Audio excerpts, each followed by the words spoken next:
Hey there everybody, Matt Carter here. And Jessica Carter. This video is our Killing Eve Season 3 premiere reaction. We have waited for it. We should not be as excited as we are for a show about killing, but yet here we are. Especially after this premiere.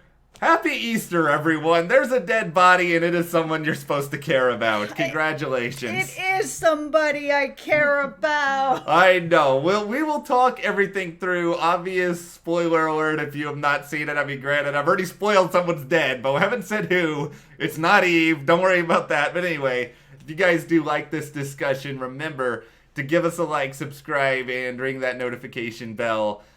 Okay, let's rip off the Band-Aid here. All right, so we saw Kenny get killed, which I thought was really interesting as a choice because if you were watching all the promo stuff that was out there for this season, Kenny was in a lot of it. So, I mean, I kind of thought if someone was going to get killed this season, it would maybe be Kenny, but not in the premiere. That was a bit shocking for me. Crazy question. Is Kenny actually really dead? Yes.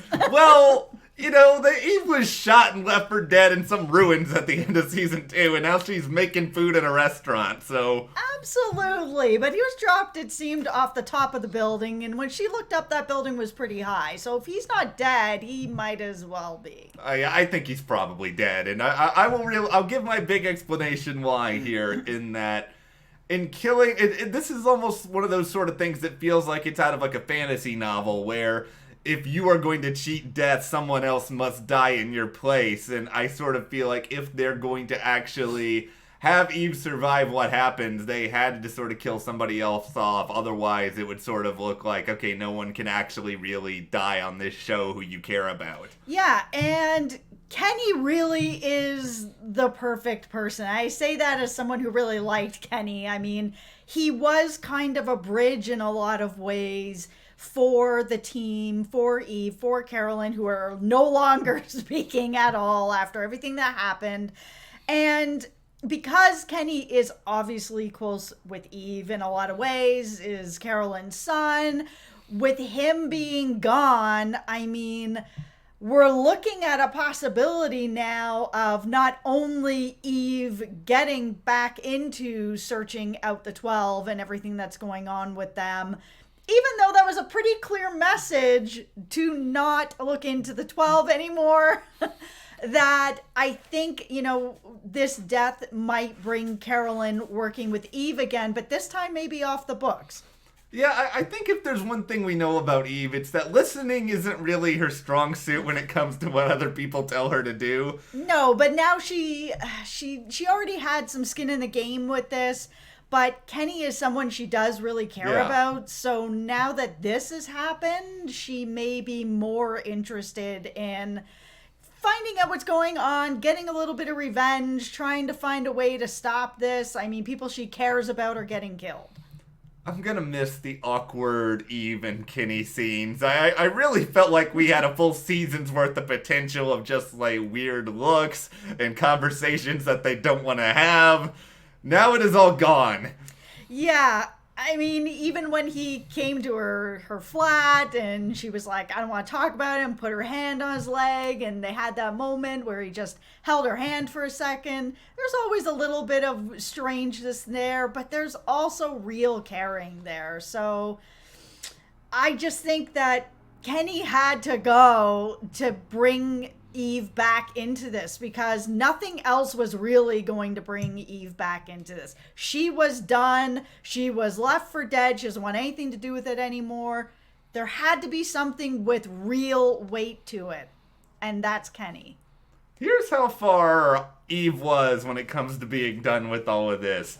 She could have been at the front of the house. She could have been socializing with people. She could have been on a better schedule, but no, she's got to stay back in the kitchen as like far removed from society as possible. Don't get me wrong. I looked like some of that food was pretty good, so. Yes, it did. Yeah, I mean, Hannibal isn't the only cooking show that has murder in it that makes me... Well, actually, I should feel real... Hannibal's cannibalism. This is probably not a road I should go down, but I am not a cannibal. But the Hannibal food looked good. I agree, and I think everybody agrees on that.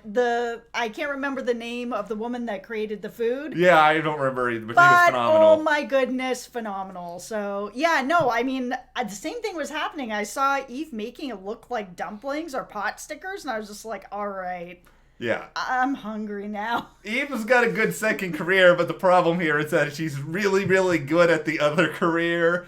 Absolutely. And she kind of needs that, because let's go over to Villanelle, who, at the start of this, she is giving quite possibly the most uncomfortable post-wedding speech imaginable. I mean, there's nothing that gets people more just... I don't know the right word for this, but I would say wanting to leave this ceremony than her sitting up there and talking about how glad she is that her ex is dead. I legit thought that this was a setup for a murder. I was not expecting that Villanelle was actually getting married to anybody. I mean, it's not something I expected, and I'm still kind of like, I don't know about this. It made for a cool scene, but it felt like, I thought I was waiting for the shoe to drop, where it was like, okay, who's the target? She's obviously not going to be marrying this person. We're never going to see this person again.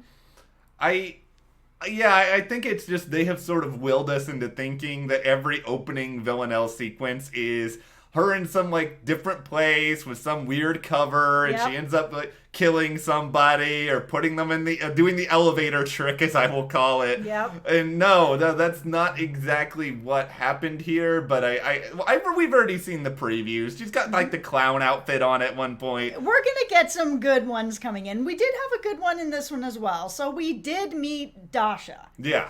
So this is the person who trained Villanelle to be a murderer and to, have this great career ahead of her. So the last time we kind of saw Villanelle dealing with the 12, Raymond was sent there to kill her. Didn't go well. No. So, Constantine had sold her out. He was able to go try to be with his family, get his family back. Raymond tried to kill her with an axe, and then try to strangle her. And then we saw that Eve ended up killing Raymond with the axe. So it really felt like Villanelle was out. Just done, gone, no longer part of really anything. And so it was interesting to see this particular character come back, who's the person who really, trained her to be who she is. And then learn that there's kind of a bit of an offer on the table, that it seems like they kind of want her back. Yeah, I mean, she is good at her job. I will say that. I mean, yeah, highly combustible. That is putting it mildly. I really like the cold open, by the way, where we were in sort of this gymnast training camp, and I feel like we see this in almost every gymnastics-related movie, the really awful coach who is just straight up bullying the person who they're sort of going after. Very interesting to see her afterwards then kill who I'm guessing is her boyfriend for giving her a flower. How dare you actually try to give me love and encourage? I'll rather go take this coach who's being a horrible person to me all the time. Yeah, so it was really interesting to learn about who the person is who trained Villanelle, and that they want her back. And so it seems that Dasha's trying to get home, and that's what she's been offered. If she can get Villanelle back and kind of get her under some kind of control. And it's kind of strange because it feels like it's long been known by the 12, by everybody. There is no controlling Villanelle. It's either you take her as she is or you don't take her at all. I think Constantine has done his best, but I think his best only has certain limitations. Yeah, and it's also interesting that Villanelle has asked for sort of the key to the kingdom. She wants a position that's even higher than Constantine. So having someone who is as combustible as she is sort of way up on the ranks seems like a pretty poor idea. Yeah, it does. You know what seems like a pretty good idea? chilling with Constantine, watching some good old Fawlty Towers. This is if I'm thinking top 5 like stay-at-home activities right now, hanging with Constantine, watching Fawlty Towers got to be really high up on that list. Oh, I don't want to be around Constantine at all. He'll kill me. Well, if I compliment his choice in television, maybe he and I can be friends, and then he won't kill me. Yeah, that could be a way to go. Yeah, I mean, if the choice is either be killed by Constantine or not killed by Constantine, I will choose number 2.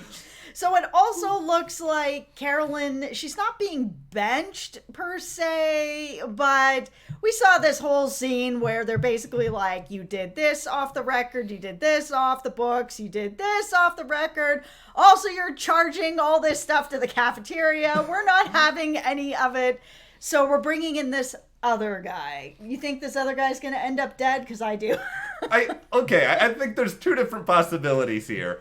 Either he gets killed, which, you know, the 85% chance this is killing Eve, or some sabotage is going to happen. This is actually what I really hope, is that Carolyn does something, like, really devious and, like, gives this guy... She's so devious. Yeah, like, throws this guy so far under the bus that he's, like, on the other side of the world by the end of the season. I would accept that. Not everyone needs to be murdered. I mean, we can eradicate characters via some other means, right? We did see Villanelle murder somebody. This wouldn't be killing Eve without a murder. And it was really interesting how she did it too, because this time around, she basically copied the MO of Dasha to kind of be like, I see you, I got you, and here is this. Almost like a bit of a, all right, I will consider your offer. That's what it kind of felt like to me. I liked Villanelle's version better, actually, if I'm going to compare the 2. She got, like, some of that red dust magic in there at the end. It was very colorful. It was. I don't really know if I should be in a position where I'm on here analyzing the visual aesthetic of murder scenes, but this is what Killing Eve does to you. It is such a good show. It is ridiculous and funny, but also, like, dramatic, and you care about these people. And it is visually stunning. Like, the 2 things that this show does really well, outside of the normal stuff that we see in a lot of shows, you know, good stories, good characters, whatever, is that it is visually stunning. Everything, even down to the murders, are visually stunning. Like Hannibal and the food sequences where it's like, wow, I'm drooling, but I know that this is supposed to be people. How is this happening? It's the same feeling with this particular show. The other thing that this show does better than any other show out there is plays with their music. The music on this show is outstanding, and it makes every single scene make you feel like you're in it. Yeah, it's really good. I think certain recurring parts of it too. It brings you back to other memories you have of the show, and that's all delightful. You know, my only qualm is always that it's only 40 minutes. And it feels like it goes really fast. And I'm just sitting here thinking, you know, if I have to watch an hour and 10 minutes of American Horror Story Hotel, which was by far the worst season of American Horror Story, can't I at least get like 5 more minutes of Killing Eve as sort of a make good? I know they're different networks. I know they don't owe me anything, but it's just like... it does go by very fast. So the other character we have to talk about is Niko. Niko is actually still around. And... I mean, I saw, of course, in the promo stuff that he was going to be around, and it's just kind of interesting because Eve and Niko are just, I mean, after everything that's happened, that relationship is destroyed. So I'm very curious to kind of know what his role is, because we've seen little sort of sneak peeks that he's gonna be out in a car doing whatever. Like, he does still have a role to play. But we saw him tonight in an institution getting help for his mental health. And I mean, after everything that happened and that killing that Villanelle did, I mean, it makes sense, right? He's got a lot to deal with. I've tried to think a lot about this and tried to be, okay, how do you incorporate Niko into the story at this point? He's obviously got enough of a darker impulse. I'm not saying he is Villanelle or Eve or anything like that to at least potentially stick around this world, because if I was him at this point, I'm sure you can make like a list of people who you don't want anywhere near you when you're away. You write Eve on that list, get out, run as far away from all of this as humanly possible. Yeah, after what he went through, I I really didn't expect to see him back this season, like for anything more than kind of a little bit of a wrap up of him telling Eve to leave him alone, to never come near him again, to just disappear is what I would have expected from Niko. So I am curious to see how they're going to keep him around, and I just hope that it actually kind of has a purpose, more of a purpose than let's just catch up with Niko and what Niko's going to be doing separate from everything else. Like, it needs to actually be part of the story. I think it will be, and I think it'll take a little time. Like, sometimes this show takes a few episodes in a season before everything starts to really come together. I think come episode 4, episode 5, it will start to make a little bit of sense. Niko, you're not done yet. You gotta stick around for a while, even though more horrible things are probably going to happen to you. I'm sorry. So, do you think we're gonna have Eve and Carolyn back together? I say yes. I know we've seen like very little of them talking, but I mean actually working together. Yeah, I do. I think it'll be fairly soon. I don't think they're even gonna draw that out a little bit, because this show is better when people are together. And it is. I think it doesn't seem like there's going to be any incentive for Eve and Villanelle to want to be around each other in the immediate future. So I think you have to sort of find another way to mix people together. Because it can't just be this person's story, this person, and this person. It can't all be isolated. Are we ever going to see Villanelle's wife again? This I am not as confident about. I feel like this is going to be one of those sort of situations where she's sort of going to end up being like Victoria F's family from The Bachelor, who's just still like waiting at the hometown date for somebody to come into the room. The poor wife, she's just going to be sitting somewhere like, where'd my wife go? I don't know. Yeah, such a strange story. I actually do hope that we see even just a little bit of it again, of like, why did this happen?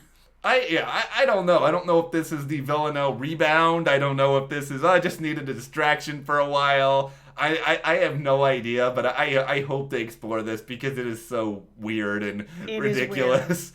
All right, well, this was a really fun, enjoyable premiere.